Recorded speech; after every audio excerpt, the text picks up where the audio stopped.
Graça e paz, meus irmãos. Vamos abrir as nossas Bíblias na carta de Paulo aos Romanos, no seu capítulo 2, nesta série que estamos fazendo, na carta de Paulo aos Romanos, e agora no capítulo 2, a partir do verso 17, nós vamos ser edificados, admoestados, consolados pela palavra do nosso Deus. Eu vou repetir para você, Romanos, capítulo 2, a partir do verso 17.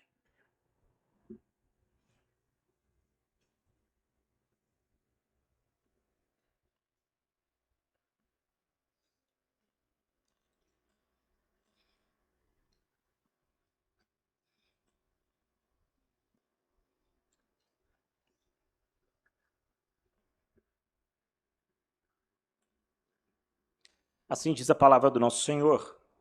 Se, porém, tu, que tem por sobrenome judeu, e repousas na lei, e te glorias em Deus, que conheces a sua vontade e aprova as coisas excelentes, sendo instruído na lei, que estás persuadido de que és guia dos cegos, luz dos que se encontram em trevas, instrutor de ignorantes, mestre de crianças, tendo na lei a forma da sabedoria e da verdade. Tu, pois, que ensina outrem, não te ensinas a ti mesmo? Tu que pregas que não se deve furtar, furtas. Dizes que não se deve cometer adultério, e o cometes. Abomina os ídolos e lhes roubas os templos. Tu que te glorias na lei, desonras a Deus pela transgressão da lei? Pois, como está escrito, o nome de Deus é blasfemado entre os gentios por vossa causa. Meus irmãos, você que já está na igreja há algum tempo, você que já acompanha as notícias, você sabe que da década de 90 para cá, a igreja evangélica notoriamente cresceu muito. Alguns dizem que no nosso país, até ao final de 90, cerca de 90% da população se dizia católico romano. De uns tempos para cá isso foi mudando, e hoje a gente tem mais ou menos uma população de cerca de 30% de crentes ou de cristãos, protestantes, ou como a gente gosta de falar e como se é nomeado aqui no Brasil, de evangélicos. Isso é bênção, é claro, mas junto com isso também, junto com esse crescimento, nós, infelizmente, acompanhamos, e não foram poucos, escândalos envolvendo ou o nome de determinadas igrejas, ou quem sabe o nome de pessoas que estavam ligadas à igreja evangélica. Isso, sem dúvida, é algo que deixa o nosso coração triste, porque entendemos que aqueles que ouviram a palavra de Deus, que foram regenerados, resgatados, devem viver em novidade de vida. Mas quando isso não acontece, quando alguns escândalos vêm à tona, e eu posso dizer que possivelmente nós não temos nenhuma denominação que não tenha passado em algum momento ou em algum instante por algo dessa natureza, sem dúvida deixa o nosso coração triste. Afinal de contas, isso envergonha o evangelho, que para nós é algo tão importante, que para nós é algo tão caro. Mas, irmãos, eu sempre penso que quando isso acontece, nós devemos ter pelo menos duas atitudes. A primeira é de olhar com cuidado, mas não para a pessoa, mas para o nosso coração. Paulo sempre nos diz isso, ele nos alerta, aquele que está em pé, veja para que não caia. Porque ao apontar talvez para o irmão, nós não estamos vendo a nossa vida. E uma segunda coisa que infelizmente a gente faz pouco, é de clamar e pedir misericórdia por aquelas pessoas. Nós normalmente somos muito rápidos em julgar determinados escândalos, não é verdade? Mas sem dúvida, nos atrasamos, por assim dizer, em clamar e em pedir por essas pessoas. Mas, meus irmãos, é algo aqui que nós precisamos pensar, porque é muito possível que muitas pessoas que hoje se autodeclaram cristãs ou evangélicas vivam talvez só a aparência do que é ser de fato um cristão. Seja só uma fachada bonita, só algo que talvez a gente usa aquela expressão, não é só para inglês ver. Ou seja, não tem profundidade, não tem uma vida com o Senhor. Por isso, irmãos, esse é um perigo iminente. Mas esse não é um perigo lá de fora. Esse é um perigo aqui de dentro. Sabe por quê? Porque afinal de contas, muitos de nós que estamos aqui hoje, possivelmente, já estamos na igreja há algum tempo. Nós já conhecemos bem as passagens bíblicas. E é bem provável que não foi a primeira vez que você ouviu a leitura e a exposição do segundo capítulo de Romanos, capítulo 17. Talvez você já tenha ouvido esses versículos. Talvez mesmo você já tenha feito devocionais na sua casa com esses versículos. Mas, irmãos, nós temos aqui que tomar um cuidado. E o cuidado que nós devemos tomar é o alerta de estarmos sempre prontos a não só ouvir a palavra de Deus, mas sempre prontos a estarmos querendo viver a palavra do Senhor. E o Senhor Jesus nos advertiu sobre isso. Quando Jesus contou uma parábola, e vocês sabem bem, sobre dois homens que em determinado momento foram ao templo. A gente conhece essa parábola. Um era um fariseu e outro era um publicano. O fariseu, ele olhava e quase que cantando para ele mesmo, grandioso és tu, ele dizia, ó Deus, eu te dou graças porque eu sou demais, porque eu sou bom, porque esses que estão aqui são roubadores, injustos, adúlteros, esse publicano é ruim. Mas eu, sou melhor. Jejum 2 vezes. Oração sempre. Dízimo de tudo o que eu ganho. Ele olhava para ele mesmo e dizia assim, eu sou o melhor. Síndrome Cristiano Ronaldo, né? Eu sou o melhor. Eu me basto. Enquanto isso, observava-se ali, quase que ao fundo, sem muita expressão, o publicano, mas que compreendia que ele precisava do Senhor. E o texto nos diz que ele se colocava de joelhos e dizia, ó Deus, sê propício a mim, pecador. E Jesus diz que daqueles dois, quem voltou justificado ou quem voltou perdoado, foi aquele que se humilhou perante o Senhor. Por isso, irmãos, hoje eu quero falar de um tema que às vezes ele fica escondido no nosso coração. Um tema que às vezes você pode esconder de todas as pessoas, mas que você conhece bem. E a minha pergunta para você, no mais íntimo do seu coração, você tem vivido o evangelho da graça do Senhor? Você tem sido só um crente aparente?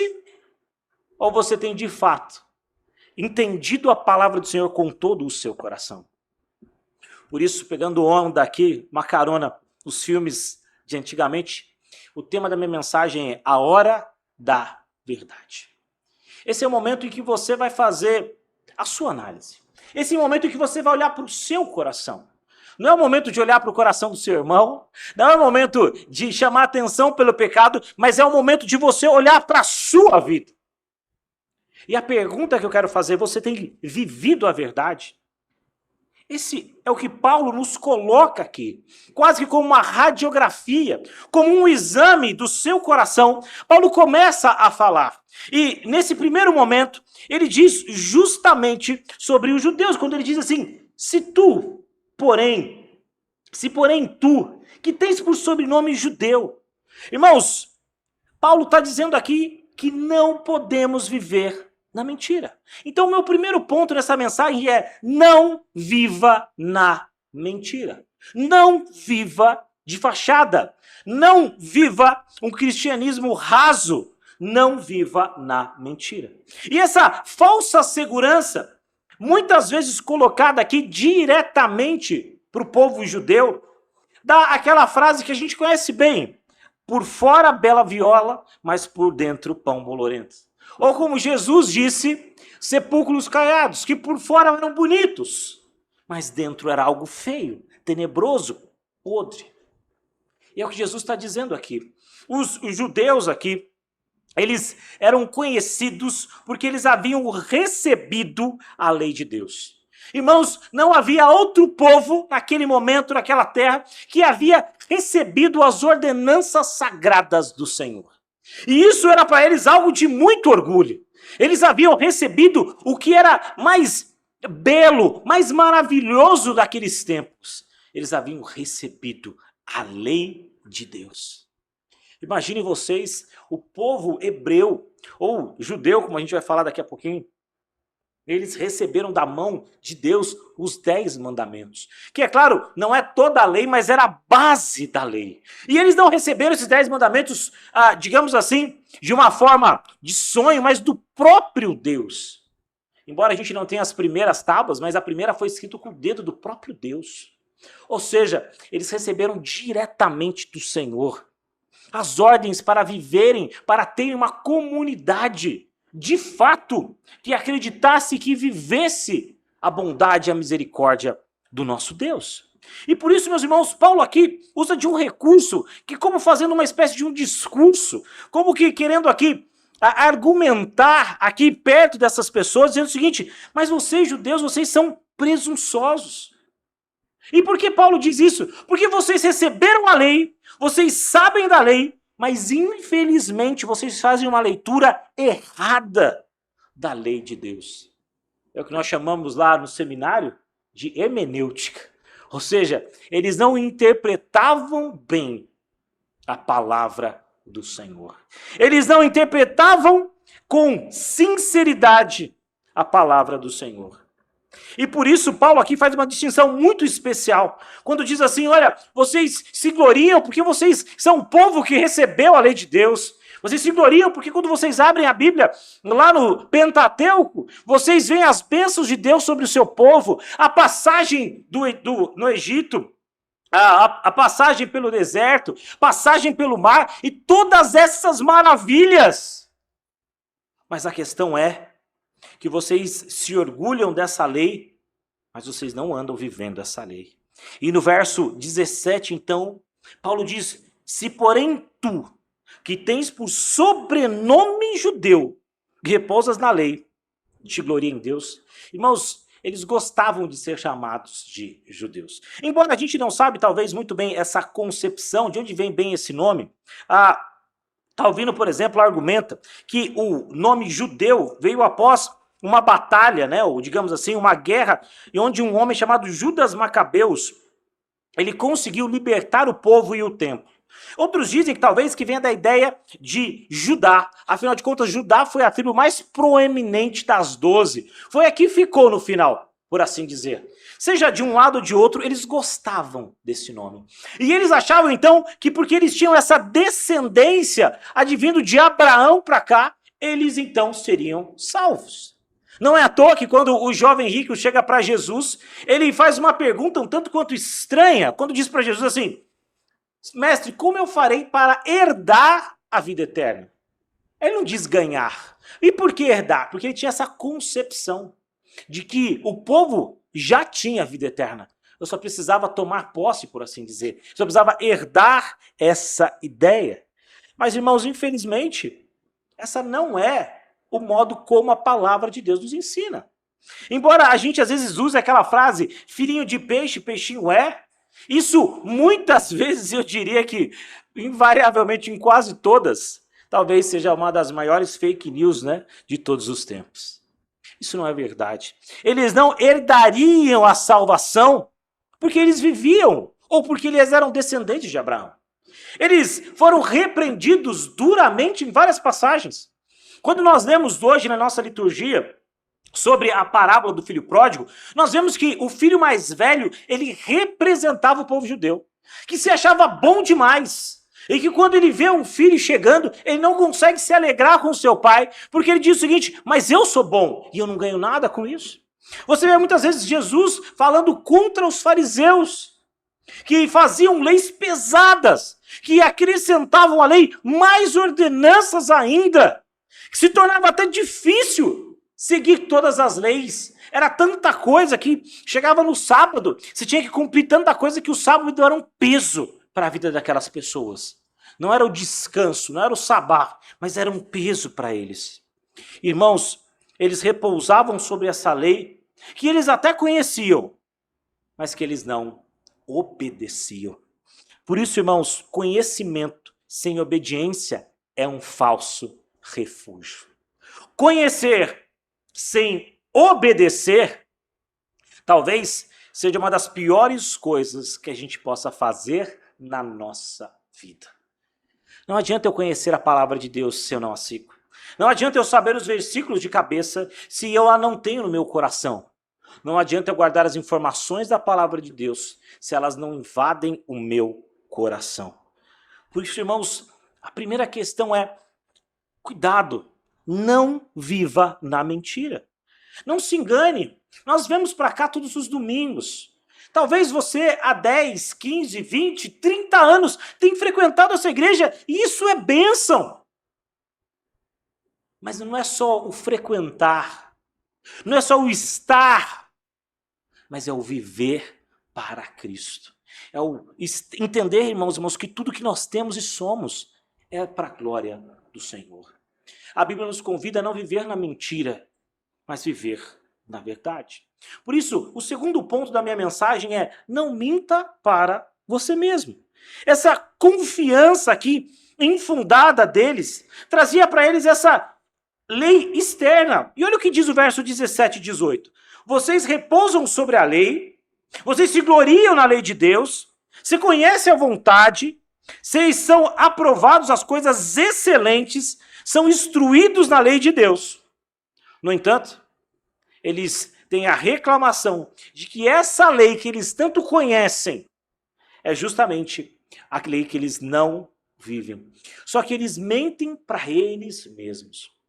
Alguém já disse certa vez que a pior mentira que a gente pode ter é quando nós mentimos para nós mesmos. Essa é a pior forma de mentira. Irmãos, os gentios, eles tinham o que nós chamamos de... eles não tinham a revelação escrita de Deus. Quando nós estudamos isso no primeiro capítulo lá, nós vemos que os gentios, eles não conheciam a palavra de Deus. Eles sabiam da revelação de Deus pela revelação natural. Mas os judeus, eles conheciam intimamente a vontade de Deus. Eles entendiam a lei do Senhor. Imagine você ter sido criado naquele tempo, ter sido criado numa família judaica, onde todos os sábados você parava todas as suas atividades. Possivelmente, se você estivesse em Jerusalém, você ia ao templo, ou se você estivesse fora de Jerusalém, você ia a uma sinagoga, uma espécie de congregação, digamos assim, do grande templo de Jerusalém. Lá, então, o profeta abria possivelmente o rolo e lia os profetas, os salmos, ou a lei de Moisés, e todos os sábados vocês eram instruídos na palavra de Deus. Mas, irmãos, embora tendo tudo isso, embora entendendo tudo isso, embora tendo essa bênção de poder aprender da lei de Deus, eles se tornavam tão pecadores quanto aqueles que não conheciam a palavra de Deus. E aqui, meus irmãos, algo que é importante e que nós devemos pontuar sobre isso. O fato de que, quando se erra sem conhecimento, não deixa de ser errado. Eu posso errar pela ignorância, por não conhecer a lei, mas ainda assim eu vou ser punido. Mas quando eu erro conhecendo a lei, a Bíblia diz que eu mereço mais castigo ainda. Pecar pela ignorância é pecado de qualquer forma. Mas pecar conhecendo a verdade era algo extremamente, ou deveria ser algo extremamente condenado por aquelas pessoas. Os judeus, meus irmãos, eles tinham esse conhecimento. A luz do conhecimento que devia abrir os seus olhos acabou os cegando. A luz que deveria iluminar os povos, muitas vezes, serviam só de uma fachada. Um dos autores, quando analisa esse caso, ou esses versos, diz o seguinte: o povo judeu possuía uma religião de rituais externos, sem atitudes interiores. O evangelho para eles era algo que servia só daqui para frente, mas que jamais adentrava, que jamais estava guardado no seu coração. Irmãos, aqueles homens então, os judeus, mostraram que na prática o pecado mais grosseiro era conhecer, mas não viver. Era explicar, entender e até ensinar, mas sem algo prático nas suas vidas. Eles transformaram algo que era tão abençoado, que era tão especial, que era a Bíblia, no motivo de arrogância, de altivez e ainda de mais pecado. Essa bênção especial, em vez de quebrantar o seu coração, deixou os mais soberbos ainda. Por isso, irmãos, ele diz, cuidado, não minta para você mesmo. Nos versos 19 e 20 ele vai dizer, você está persuadido de que és guia dos cegos. Você sabe ou você acha que é luz para as trevas. Você acha que é instrutor dos ignorantes, que é mestre das crianças, tendo na lei a forma de sabedoria e de verdade. Está dizendo, olha, vocês foram convocados nesse tempo para serem a luz desse mundo. Irmãos, era para as outras nações olharem o modo como Israel era um povo próspero. Olharem como Israel era uma nação que cuidava dos seus. Uma nação que servia a um Deus vivo. E os outros povos, olhando aquilo, deveriam sentir sede de querer conhecer esse Deus. Sede de saber quem era esse Deus. Por que aquela nação era diferente? Mas, infelizmente, irmãos, esse povo deixou a prática. E a verdade é que, às vezes, a gente consegue ensinar pela nossa fala. Mas a verdade é que a melhor forma de ensino é o nosso exemplo. E se você é pai e mãe, você sabe muito bem do que eu estou falando. Você sabe que os filhos tendem a copiar o que você faz.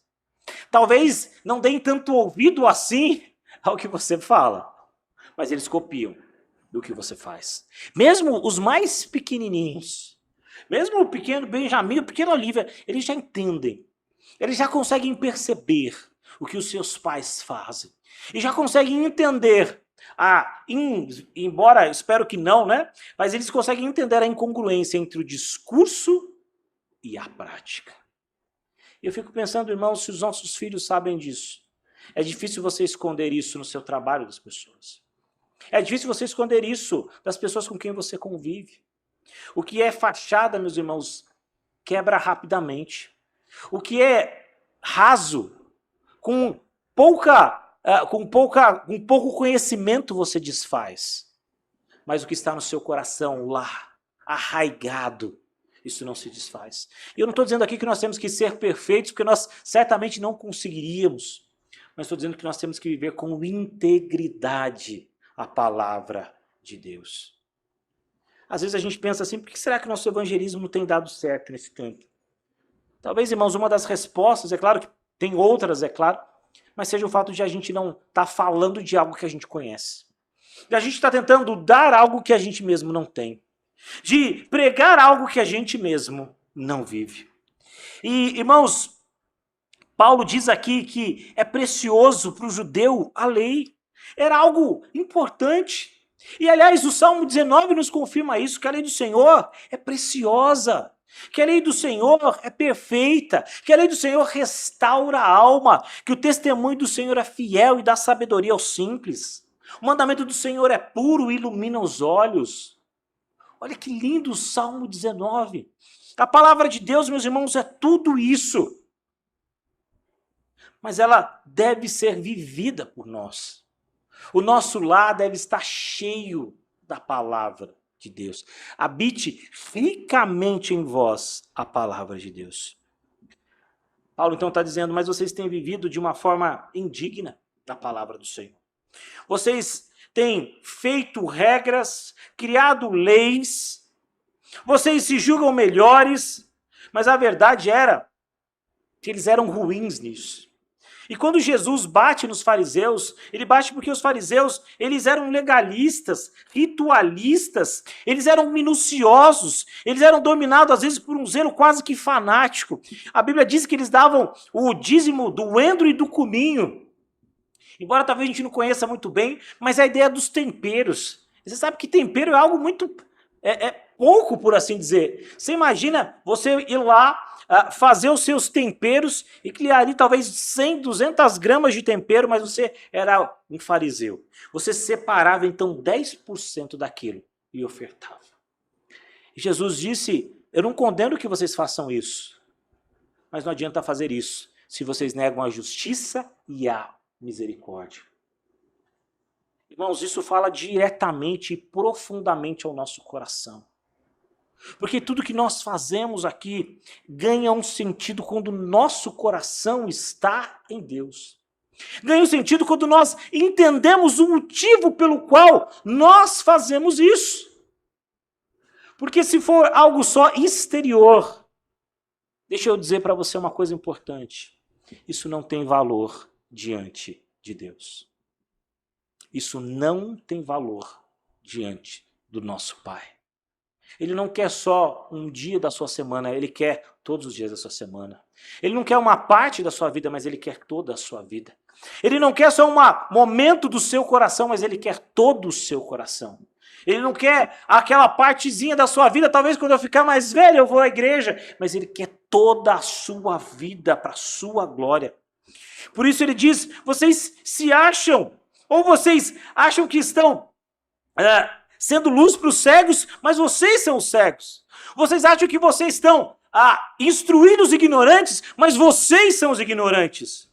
Vocês acham que estão sendo ali os professores das crianças, quando na verdade a falta de maturidade e a criancice se acham em vocês. Eles repousavam, meus irmãos, nessa condição de não se autoexaminarem. E sabe, quando eu olho esse texto, eu consigo entender, porque na instrução da ceia, quando Paulo recebe do Senhor a instrução, ele passa para nós, quando diz, e assim examine-se, pois, o homem a si mesmo. Note, irmãos, nós repetimos isso 2 vezes ao mês. Por quê? Porque nós precisamos, irmãos, desta avaliação das nossas vidas. Isso não é algo que se faz uma vez e nunca mais, mas é algo que nós devemos fazer em vários momentos da nossa vida. Você deve examinar o seu coração, as suas motivações. Porque para nos tornarmos religiosos, para nos tornarmos legalistas, moralistas, é algo muito simples.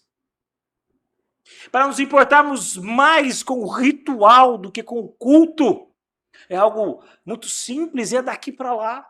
Não é à toa que muitas igrejas, infelizmente, vivem só da aparência. Irmãos, nós não podemos viver só de aparência. O cristianismo não pode ser para nós algo de ritual. Mas ele tem que ser a nossa vida. Ele tem que ser o que nos move. Ele tem que ser algo do mais profundo do nosso coração. Um dos estudiosos diz o seguinte, que o pecado dos judeus consistia na jactância, de falar uma coisa e viver outra, de ensinar uma coisa e não viver o que ensinava. Por isso eu digo que o primeiro passo é, não viva na mentira. Segundo, não minta para você mesmo. E a terceira e último ponto aqui da minha mensagem é, deixe a mentira de lado. Deixe a mentira de lado. Paulo agora, meus irmãos, vira essa mesa sobre os judeus e diz o seguinte, ó, vocês acham que vocês têm o conhecimento, não é? Vocês acham então que porque um dia vocês receberam a lei, vocês acham que agora vocês estão salvos. Mas agora Paulo faz pelo menos 4 acusações àquele povo. Paulo vai dizer o seguinte para eles, tu porém que ensina a outros, não ensinas a ti mesmo?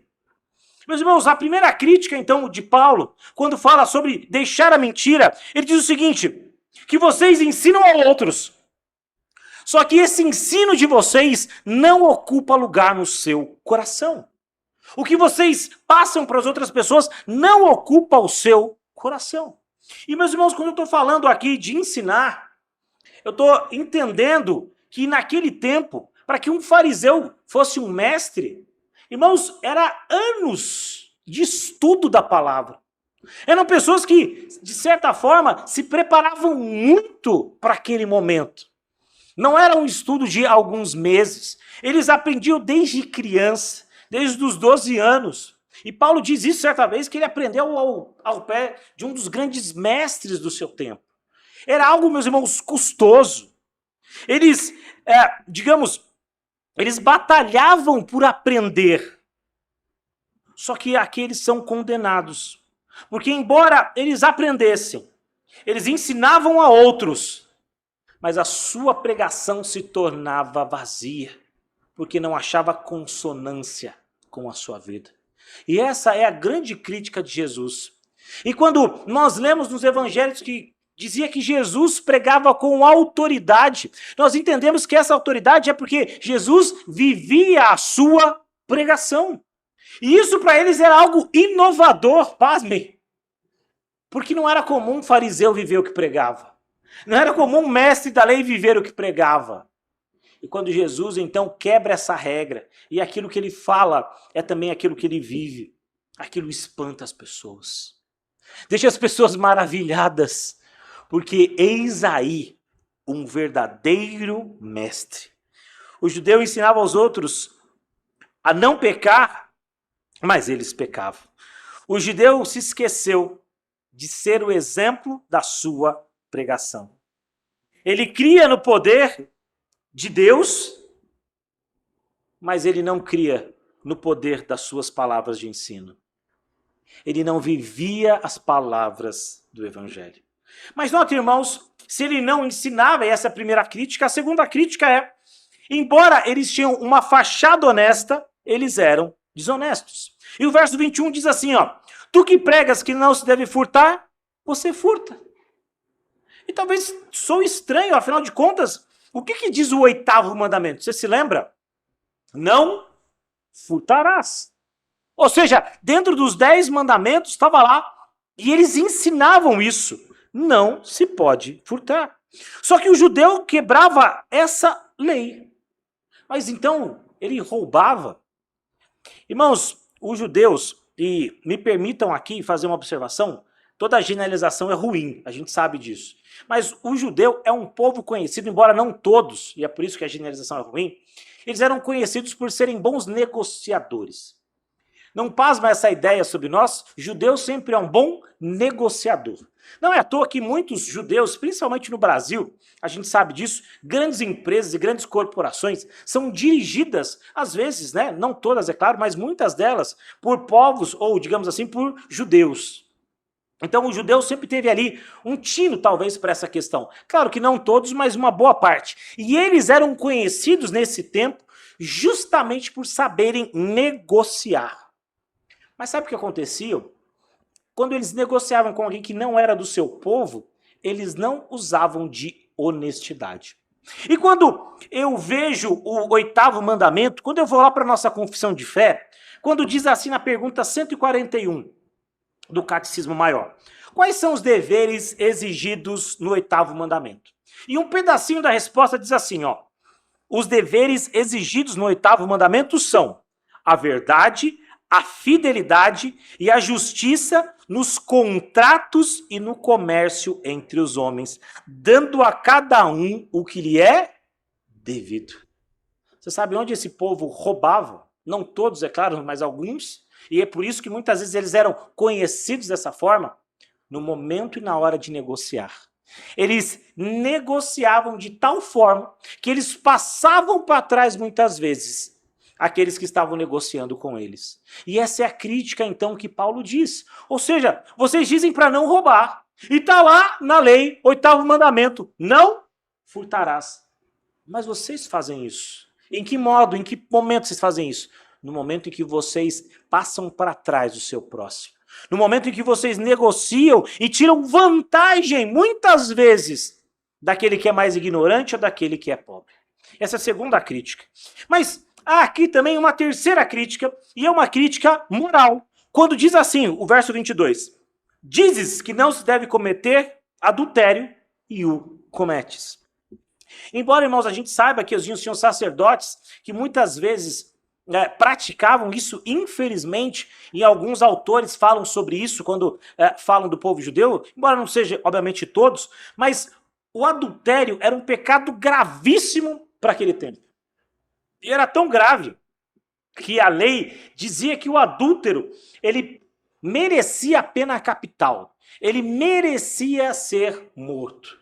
Não é à toa que a lei diz que o adúltero, ele era executado através de pedradas, do apedrejamento. Ou seja, era um pecado gravíssimo.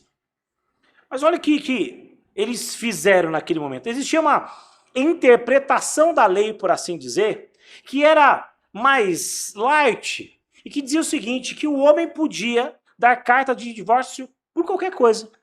Então, se, um exemplo muito clássico, né? Se naquele tempo o judeu está lá e não gostou da comida que a sua esposa fez, o filé ficou mal passado, ele gosta de bem passado, ele podia, por esse motivo fútil, pedir o divórcio e dar carta de divórcio para sua esposa. Dessa forma, ele se via livre, então, para quê? Para casar-se novamente. E essa, infelizmente, era uma prática comum entre aquelas pessoas. Por quê? Eu disfarçava. Já que eu não sou mais casado, posso agora ter uma nova esposa. Mas eles não sabiam, Jesus diz isso, que o casamento, ele não pode ser quebrado. Ou seja, eles cometiam o seu adultério, mas faziam uma fachada. De fato, como se isso não ocorresse, ou como se eles estivessem seguindo a lei. E essa é uma denúncia que Paulo, então, faz àquelas pessoas que exigiam dos outros isso, mas eles mesmos não cumpriam. E a quarta crítica que Paulo faz aqui, então, no versículo 22, ele diz: você abomina os ídolos e lhes roubas os templos? Meus irmãos, a gente sabe que a idolatria era algo abominada em Israel. Aliás, nos 10 mandamentos nós temos mais um que diz sobre isso. Não farás para ti imagem de escultura. Idolatria era algo abominável. E o povo sabia disso desde lá do Êxodo. Desde aquele evento do bezerro de ouro. E eles sabiam que Deus não tolerava ter, digamos assim, ou não dividia a sua glória. Então, fazer estátua era coisa que judeu jamais faria. Mas sabe o que era interessante pensar? Que embora ele não fizesse isso, por conta da sua negociação fraudulenta, ele colocava o dinheiro como o seu Deus. Já quebrando esse mandamento. Mas como se não bastasse isso também, dando lugar então à avareza, eles negociavam artigos religiosos de outros lugares. Era muito comum que quando uma nação invadia a outra, ele saqueava aquela nação. E normalmente se saqueava o templo. Por quê? Porque era normalmente nos templos e nas religiões onde se tinha, digamos assim, os maiores valores daqueles templos. Ou seja, sabe onde tem bastante ouro? No templo daquele, ou dos deuses daquelas pessoas. Então, se você quiser ir na Babilônia, eu vou lá no templo e lá, possivelmente, eu vou ter ouro, vou ter pedras preciosas, coisas de valor. Então, quando isso acontecia, o judeu recebia ou negociava essas coisas com o fim que? Com o propósito de quê? De ganhar mais dinheiro. Então ele não via problema em quê? Em pegar ídolos para fazer daquilo dinheiro. E Paulo então diz: olha que sacrilégio vocês fazem. Vocês pilham as imagens revestidas de ouro, receptam essas imagens e passam essas imagens adiante. Ou seja, vocês fazem comércio religioso mesmo sabendo da abominação que a palavra de Deus dá, dos ídolos. Irmãos, isso nos mostra então como aquelas pessoas viviam de aparências. E ele então agora, fazendo aqui talvez uma última crítica, diz: tu que te glorias na lei, desonras a Deus pela transgressão da lei. Ou seja, Paulo faz 4 críticas para eles e diz: está vendo essas 4 críticas que eu fiz aqui? Vocês não dizem que honram a lei, vocês não se dizem guardadores da lei, vocês não gostam de serem chamados do povo da aliança, daquele que tem a palavra de Deus, daquele que decorou muitas vezes o decálogo, o Shema. Mas é interessante pensar que vocês, embora saibam de tudo isso, vocês cometem os mesmos pecados daqueles que não conhecem a palavra de Deus. Daqueles que nunca ouviram, daqueles que nunca leram a Torá. Entendem isso?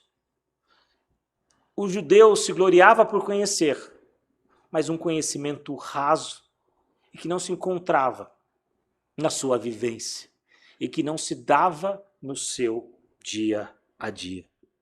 Irmãos, é por isso que diz, e aí partindo aqui, né, para o último momento aqui da minha mensagem, é por isso que ele diz que eles eram o quê? Escândalo.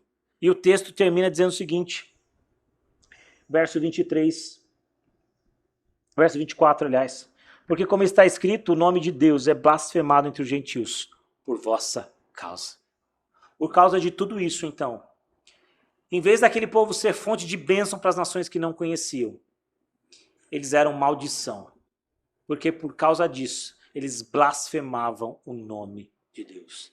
E aqui, meus irmãos, eu não preciso fazer uma análise muito longa para vocês já entenderem que eles quebraram praticamente todos os mandamentos dos 10 que a Bíblia nos diz. Fizeram ídolos, não respeitaram o próximo, não amaram o próximo, furtaram, mentiram, cobiçaram, tudo isso.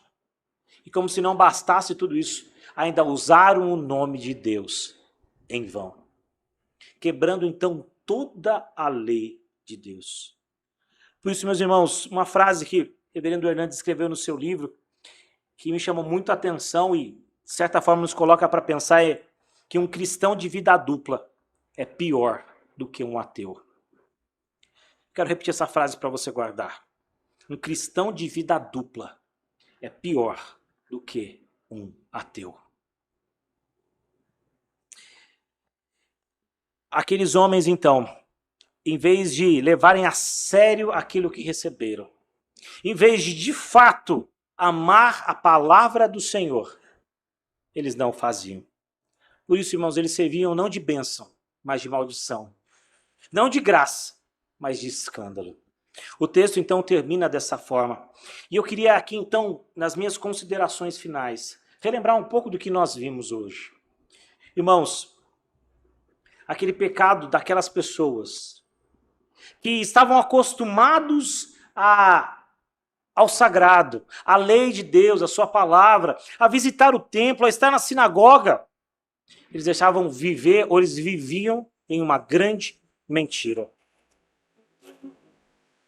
Por isso, nesse momento em que o coração deles é descortinado, em que é tirado a cortina do seu coração, no que eu chamei aqui de a hora da verdade, nós aprendemos que não viva na mentira. Você tem a oportunidade hoje. Se infelizmente, talvez essas coisas que eu falei aqui muitas vezes cabem na sua vida, você tem a oportunidade hoje de confessar ao Senhor. De começar de novo. De ter uma vida com Deus. Não viva uma vida de fachada e de mentira. Não minta para você mesmo. Não minta sobre quem você é. Para você. Deixa a mentira. Não seja você escândalo para as pessoas, mas seja um bênção. Para quando poderem falar de você, falarem, olha, eu sei que existem cristãos que cometem determinados pecados e que escandalizam, mas eu conheço uma pessoa que esse é um cristão verdadeiro, que essa é uma pessoa séria. Seja você uma pessoa séria e comprometida com a palavra de Deus. Irmãos, nós somos chamados para ser da verdade. Nós somos chamados para viver na verdade. Nós não somos chamados para viver de aparência ou na mentira. A Bíblia nos diz, tudo posso naquele que me fortalece.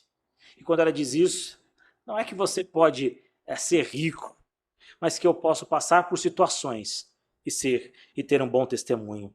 Um cântico diz, tudo posso, Deus me fortalece, as coisas velhas se foram, tudo novo fará.